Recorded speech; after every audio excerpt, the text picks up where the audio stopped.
how the film Turnt is helping vulnerable children and teens. This is BHL Conversations.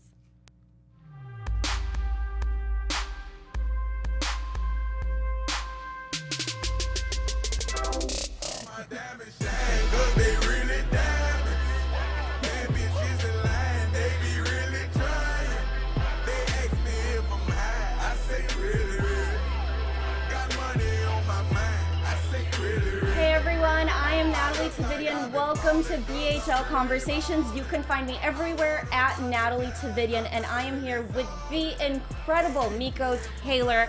You just have a heart of gold. Meiko, introduce yourself. Tell us where everybody can find you. Hi, I'm Meiko Taylor. I'm a director, and you guys can find me on Instagram at OneMeiko, OneMeiko, or you can find me on Facebook and Twitter at Meiko Taylor, Taylor. Heart of gold. I say that because you're working on a film. You're a filmmaker, and you want your film to help children and teens, and we opened up with this because this is part of your soundtrack. Yes. Well, we actually used this song in the trailer. Okay. Will it be part of the soundtrack? Listen, we need some funding for that, but we will see what happens in Jesus' name. But yes, so yeah, I wanted to open with that and kind of give people a sense of what some of the music is going to be like, because we'll tell you a little bit more about the film and why the music is so important. Okay. So your film Turnt. This is about... Yes. It's about a young guy who is up-and-coming rapper, and he actually turns to sex trafficking young girls to build his dream career. Okay, really serious topic here. You're using entertainment to teach children, and teens that this is actually a reality. Sex trafficking happens in Los Angeles County. It happens in the United States. And a lot of people don't know about this. And it was amazing. I've been doing my research about what exactly it is and why it happens, who's most vulnerable. And a lot of the kids vulnerable are young women, are young girls and teenagers. So why is this subject such a big part of your life, and why do you want to make this film? Yes, absolutely. So I actually spent about 8 years working at a group home with kids that were in foster care and on probation, and I got the opportunity to work with a number of teens who had been trafficked. And what was crazy is that I'd been working there for maybe about 6 years before a girl shared with me that she'd been trafficked, and I used to see the word prostitution on some of the girls' records, and I would be like, really judgmental, not a child of God. I'm not proud of that at all. But, just not really understanding what trafficking was about. Well, you shouldn't see that on a 14-year-old, 15-year-old. Absolutely, because the average age a girl gets recruited into trafficking is 12 to 14 years old. So that's just, it wasn't something that I was expecting. And so it took a young girl who I established a rapport with who shared with me that she'd been trafficked. And I was just appalled. I was shocked. I was surprised. I had no idea that it was happening in the U.S. I thought you get on a plane, go to a third world country somewhere, you have an inappropriate encounter with a kid and you come back and you live your life. I had no idea how prevalent it really was in the U.S. And so when I realized that, and I'd been working with these kids for so many years, I was like, well, how many more people are like me that just have no idea what's actually happening, how prevalent it is, and much less how to protect themselves and how to protect their kids. And so I just wanted to put together a film that could kind of illustrate that and maybe save a life in the process. I think when a lot of people do think sex trafficking, it's you think of the movie Taken, or you think of what's going on in third world countries where children are literally taken from their homes, and you don't think that this happens in the United States. And a lot of these kids are vulnerable. A lot of them are coming from broken families, or they're runaways, and there is no real number out there saying this is the number of missing kids, or this is the number of children who are being sex trafficked. And like you said, in their file it says prostitution. It doesn't say that they were trafficked. They were forced into modern day sex slavery is what that is. Well, I want to say like a couple of things. You are correct that the numbers are all over the place. I will say what we do know is that sex trafficking is actually starting to outpace drug dealing. because it's so no, I'm not kidding. It's so lucrative here in the U.S. And the laws are changing now, but prior to the laws changing, it would be the girls taking all of the risk and the guys making all of the money. So why not get into that? And plus, selling a girl, it's a renewable commodity. You can continue to sell a girl over and over again. Once you sell a drug, you have to go get more from the Connect, and you know, you got your 3 phones. I don't know. Like it's a whole process versus being able to sell a girl over and over again so you can continue to make money. These guys are making, my numbers are probably old and stale, but upwards to $100,000 off of one girl per year, and they usually have 3 to 6 girls that they're trafficking at a time. So it has been very lucrative. And I wanted to also say that even though my film showcases some of the girls that are in a more vulnerable population, like the group home kids and things like that, it's girls from all walks of life. There's girls that are being recruited from college campuses, that are being recruited at the malls while they're sitting with their friends or walking around with their friends, and a guy comes up and says, hey, you look like a model, here's my card, call me. So then they get forced into human trafficking. Well, they get tricked into coming to an audition or coming to do some sort of music video, and then they realize, oh, this isn't it, get in the car, we're driving to Vegas, you finna sell whatever I tell you to sell. So it's everybody. And so I think that it's really important to, and the film does, you know, illustrate some other girls from other walks of life, because it's not just the most vulnerable population. If you have a daughter and she's going to high school and it's a 2-parent household, it does not matter. These guys are recruiting them, they are snatching them up, and they are forcing them to sell themselves. So, and what I saw is, I saw the trailer, and what I saw in there is that the men recruiting them have so much power over them. You were talking about the reality of girls here in LA County who are even snatched from homes, or not necessarily snatched. You said they get a phone call and they run out and they go back to that lifestyle. Right. Why do you think that is? Why do you think that fear is there? Or you know, I do remember seeing in your trailer, like you said, you were talking about the manicures and the cash that they're waving around, and this is what you can get. I want you to touch a little bit on that, on how they're making it look like you can live a luxurious life, but they're forcing you. Right. Yes, the girls are, a lot of times in the group homes, when the girls would be recruited out of the group homes, we would have residents that would come into our facility who had that on their record, and they would start talking to the other girls in the facility and kind of seeing who would be open to it, who doesn't really have a family that might be looking for them, who doesn't have a lot of money and things like that. And they would pull out purses, or they would show them their shoes and show them pictures of how their hair and nails were done. Other girls, so they're sometimes they're being recruited by the girls. By females. But yes, absolutely. So the pimps actually will send the girls, well, not necessarily send them, because they end up in the group homes, but as they're communicating with their pimps still, because they get phone calls, they have rights, then they're being asked to recruit girls out of the facility and run away and bring the girls with them. So sometimes that's happening. So I think, you know, what I wanted to do with this film is really kind of show what's actually happening. I wanted to tell the truth, because I think the girls that are being recruited are often lured in with the promise of money, with the promise of gifts, with the promise of a relationship, which is actually the most that probably makes them the most vulnerable. Is love, is when they hear those words from another man that they trust. Absolutely. So it's usually a relationship that really gets them, more so than anything that they could possibly buy. But part of showing that I care about you is buying you these things and treating you a certain way, which I illustrate in the film. I call it the boyfriending process. So pretending that you have a relationship in order to get them to a mindset where they would do anything for you to help you and to make sure that you guys survive. And if now you're a part of a family and you have somebody that loves you, but as long as you go get this money for us, then we'll be all right. You're a part of the team, so I really need you. I think your trailer does an amazing job at showing that. Thank you. The building of a relationship. The young girl who walks into a club and she says she's shy, and this good-looking man is right next to her saying, I'm just as shy. I'll hang out with you. And I saw that and I was like, he can't be bad. No, he's so sweet. And then they develop this relationship, and then bam, he turns violent and tries to recruit her into this lifestyle.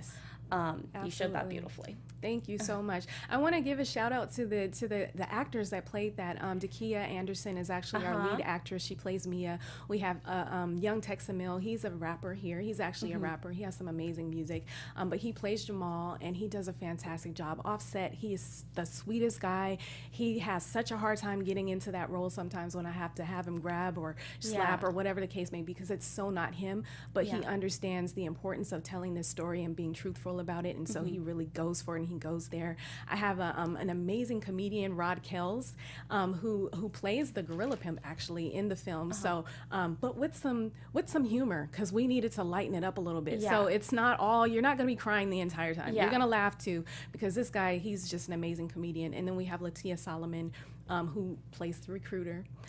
She's hood fabulous. She's awesome. We also have Kevin McCall, who's a Grammy award-winning singer, who's in the film, and also Brely Evans, who was featured on Being Mary Jane. So we have some awesome talent. I got the opportunity to work with some great actors, and I'm just really excited about what have a lot of them said about the message you're trying to, or you're hoping to get out into the community?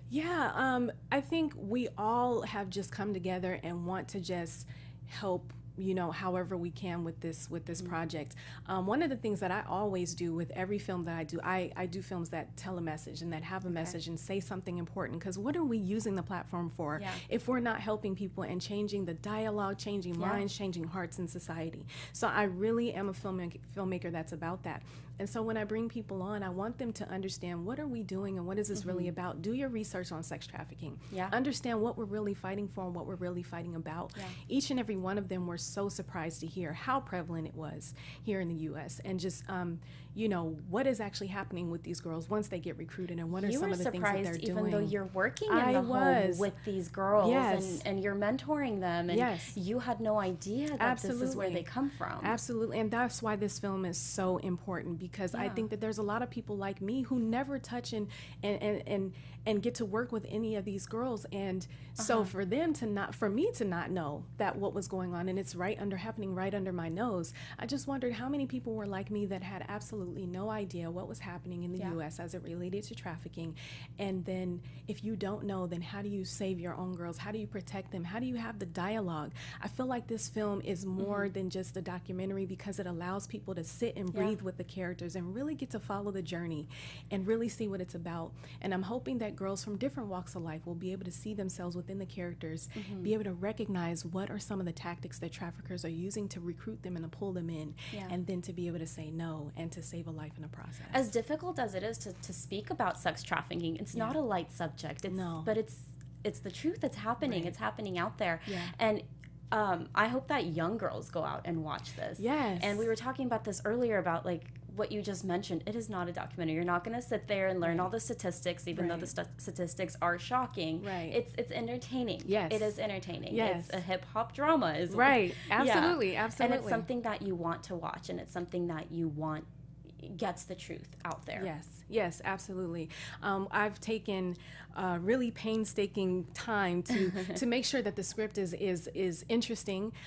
It's in the dialogue definitely lends to the younger crowd, because that's what I work with all day. So I know how they talk. I know what gets their attention. And so we definitely got that into the storyline. We have a lot of jokes in there. The music, we have original music that's going to be created, which I think is going to be so powerful. I want this soundtrack to be something that people can really listen to on the radio even. And we have an amazing music producer that's going to be working on our stuff. His name is Javon Dawkins. I know he won't be mad if I tell his name. We can't wait to I'm hear it. So excited to work with him. He has some really great plans for the original music, almost like an Empire type of stuff. So be on the lookout for that. But I think all of these elements coming together, it's just an entertaining story, but we're feeding knowledge and we're feeding information in the process. And I think that that's going to be really key to grabbing that younger audience and getting them to sit down and watch it and really understand what we're saying. It doesn't feel like we're spoon feeding you the medicine, but we are. We're just giving you some sugar in the process. And that young audience you mentioned, it was heartbreaking for me to hear how young these girls are. How young are they when they're getting trafficked? How early does it begin? The average age a girl gets recruited in trafficking is between 12 to 14 years old.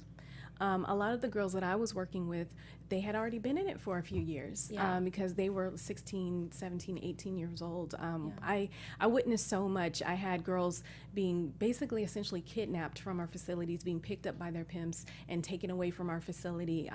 We had a girl who actually passed away. She ran away from our facility and 2 weeks later was back out. And as she was crossing the street to get in a John's car, was hit by a car. That's and so, heartbreaking. So that it absolutely is. And I think those instances and those moments where I see things like that happening has made me so much more adamant about making sure that this film gets made, because I want to be able to, to talk to girls before they even get into that, and just let them know what's really going on. It's not as glamorous, like you said, as the recruiters like to make it seem. We show just the worst Johns ever in life.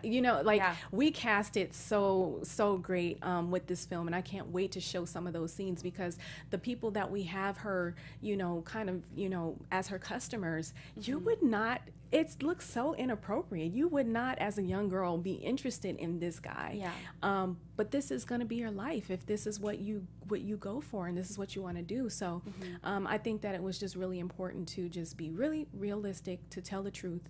I actually had a friend of our family who shared with me that she'd been trafficked. So to be able to pick up the phone and say, hey, who negotiates the rates in the room, and have some realistic information to put into the film and really show. Did this friend open up to you She did, yes. After the fact that she realized, so you're already touching lives just talking about it, just having the conversation. And just inspiring her to share her story and be willing to, tell me more. And she was like, whatever information you need, just call me. So I was like, what did they do about this? And how did this work? And, so I have all of that information into the film. Real life experiences and events to tell the story. Absolutely. So the film is not complete. Where are you right now? What are you looking for? How can people help? Yes. So our film, you can follow us on Instagram, Twitter, Facebook. We're at Turnt Movie, TURNT MOVIE. So we'd love you guys to just follow us and, follow our journey. Where we're at right now is I actually believe in this project so much that I funded the first part of it myself. Wow. And we went out and we shot for about 4 days, got on set and got some great footage. We created a trailer, and now we're shopping that around. Amazing, Thank you so much. Thank you so much. I've got some great feedback on it, and I'm so excited to show the rest of the film. And so right now we're looking for people to partner with that want to help us get this film made. We're definitely looking for an executive producer for the film as well. But right now we're just plugging along, continuing to promote, continuing to do what we can with what we have until we have what we need. Okay, so an EP. Yes. What else do you need? Yes, that's it. Because everything else is already in place. We have all of our talent in place. They're ready to go. They're waiting for me to just call and say, hey, we're coming on set and we're doing this at this point in time. We have our cast. We have our crew. My crew works with me on a lot of different projects. I'm always, doing something. So we come together and they're just waiting. And we're ready whenever someone wants to step in and help out. I want you to talk a little bit about Infinite Films and how you became a filmmaker and your background with using arts to tell stories. Absolutely. I actually started out as an actress and working. When I was younger, I used to force my siblings to. I would write little plays and force them to perform them. And I was like, "You're gonna get these lines right, exactly." So I was already directing at a really young age. Something in me already knew that that's what I was supposed to do, but I had no idea. And so, a couple twists and turns, I landed in LA, thinking that I was going to be an actress, and I wasn't booking. And I went to a church play audition. I'm like, all right, Lord, something from your house, I gotta be able to get that. And I didn't get it. And I was like, what? Is this really what I'm supposed to be doing? Like, I think a lot of, I love artists that you have looked that. at it in the positive light. It's like, it's not that you can't do this. It's that. Yeah. Well, you know what, Natalie, at the time, I was like, Lord, you tripping. You done got me all the way out here in LA, and I don't know what is happening, but I'm not booking anything. But when I went to this church and I auditioned, I didn't get it. But a couple of weeks later, the lady called me, and she actually asked me to come in and be one of the actresses that she was teaching a directing class, and she wanted me to be one of the actresses that the directors would learn how to direct. So I went, and no one showed up but me. And she was like, well, do you want to go through the training? And I'm like, I guess. The training to direct? To direct. Okay. And so she took me through this training. And what was great about that program is once you finish going through the training, it was like one day, then you would assist and direct on a play. Okay. And so I actually started out directing theater in church for 6 months. Uh-huh. And then I transitioned from there. I got inspired. I went up to the Bay Area, which is kind of where I grew up. I'm from Chicago, but I grew up in the Bay Area. And I shot my first short film, and I brought it back, and I just got a lot of good feedback on it. I knew there were some things I needed to work on in terms of technical, but I knew acting. And prior to coming out here, I'd been working in corporate America, actually. So I've had like a million lives at this point. But I worked in corporate America in human resources, and I worked as a project manager. So once I started directing, it kind of married everything that I had been learning, my business side, but then also my acting side. Because it helps to know all the different sides Absolutely. of it. So they say sometimes you don't know a positive thing while it's happening. And I think that's, I hope you know that that's what was happening to you, because you're doing amazing things. Thank you. It all started to make sense. So that's kind of how I got into directing. And I would say that, for people, filmmakers who want to get in and can't afford to go to film school, because I'd already gotten my MBA, so I was not finna pay another $90,000 to go back to school. Who's finna do that? So I tried it in your blood. You can do it. Yes, absolutely. But have the integrity and the drive to learn your craft. And you can learn that by not being in the classroom. Get a book, go on set, talk to artists. And that's exactly what I did. And I just started to develop. Sometimes the actors don't show up, but you become the director. Yeah, exactly. Yeah. So be inspired. Be inspired, even if you can't afford it. If that's what your heart desires and that's what you want to do, the Lord will make a way. I love that. Yeah. I love that. Okay. Is there anything I missed? Anything more you want to mention about the film, where people can find you? Well, I can say once again, I'm on Instagram, Meiko, and then on Facebook and Twitter as Meiko Taylor. My film, Turnt, is at Turnt Movie. So please do follow us. Please do talk about it. Tell people about it. I also have a website for my company, and we have information on our film there. If you happen to want to donate to the film, we would love that. There's a button online where you can do that, or you can reach out to us and find out more information on how to invest as well. And my website is www.infinitefilms.com, and it's the letter N, FINITE Films. Infinite Films. Yes, infinitefilms.com. So you can go on our website and take a look at what we're doing. You can actually see a snippet of our film on there as well. So we have a little bit of footage up and just some additional information, some statistics on trafficking and why this film is so important. Shocking statistics. Yes. Well, Meiko, thank you so much for sharing Nataly. For sharing your film. It's such a big topic. It's such an important subject to get out there. Yes. And I hope the next time we see you, we'll be talking about the final product. Girl, from your lips to God's ears. Thank you so much. Thank you. Thank you, everyone, for tuning in to BHL. Again, I'm Nataly Tavidian, and you can find me everywhere at Nataly Tavidian.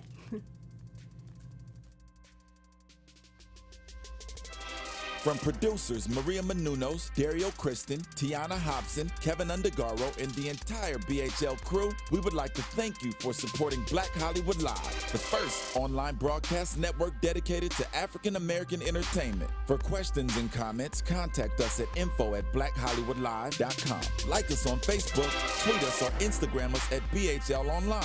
And I'm your BHL announcer, Scipio. Instagram me at Planet Scipio. Thank you for tuning in.